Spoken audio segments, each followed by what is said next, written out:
एक महत्त्वाची बातमी समोर येते घाटकोपरमधून। घाटकोपर मानखुर्द लिंक रोडवर स्फोट झाला। स्फोटानंतर भीषण आग लागलेली आहे। आग लागल्यानंतर धुराचे लोट उठले। गोवंडीत अनधिकृत पार्किंगमध्ये ही आग लागल्याची माहिती आहे। गोवंडीत अनधिकृत पार्किंगमध्ये ही आग लागली। त्यानंतर परिसरात धुराचे लोट उठले। अधिक माहिती या संदर्भात घेणार आहोत। आमचे प्रतिनिधी जय पवार सध्या आपल्यासोबत जोडले गेले आहे। जय, आगीचं कारण समजू शकलंय का?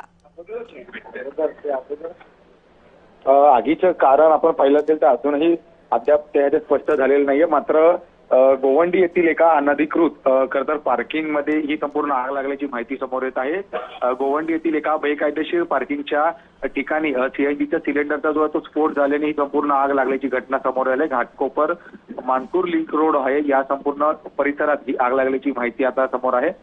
या ठिकाणी आपण पाहतो की मुंबई पोलीस असेल किंवा अग्निशमन दलाच्या गाड्या या सध्या आग विझवण्यासाठी त्या ठिकाणी पोहोचल्या आहेत आणि त्यासोबतच स्थानिक नागरिकांच्या माध्यमातून सुद्धा त्या ठिकाणी आग विझवण्याचे प्रयत्न हे सुरू आहे। खरं तर 1 तासांपूर्वी ही संपूर्ण आग लागल्याची घटना त्या ठिकाणी ज्या ते घडल्याची पाहायला मिळाली। आणि ज्याच पद्धतीने ही आग आपण पाहू शकतो की ज्या ठिकाणी खरं आग लागलेली आहे त्या ठिकाणी अनेक गाड्या सुद्धा त्या ठिकाणी आहेत। म्हणजे की सीएनजी जो गॅस होता त्याचा खरं तर त्याच्यामुळे संपूर्ण हा स्फोट झाला। त्याची गॅस लीक झाल्यामुळे हा स्फोट झाला आणि त्या पार्किंग लॉटमध्ये आणखीन गाड्या ज्या आहेत त्या ठिकाणी अजूनही तशाच आहेत। त्यामुळे एका त्या गाडीमुळे आणखीन कुठे गाडीला काही नुकसान झालं का किंवा आणखीन गाड्या त्यामध्ये काही जळेल त्याचा सुद्धा आता शोध त्या ठिकाणी अग्निशमन दलाकडनं घेण्यात येतो आहे। त्यापूर्वी आगीचा लोड हा जास्त असल्यामुळे खरं तर सध्या खरं तर आग विझवण्याचा प्रयत्न हा अग्निशमन दलाकडनं सुरू आहे आणि त्या पुढील तपास सुद्धा त्यानंतर केला जाईल। त्यामध्ये आणखीन काही गाड्या या जळाल्यात का, आणखीन काही नुकसान झालंय का याचा सुद्धा शोध घेतला जाईल। मात्र सध्या स्थितीला आपण पाहिलं तर सध्या आग जी आहे ही अजूनही आटोक्यात आलेली नाही आणि याला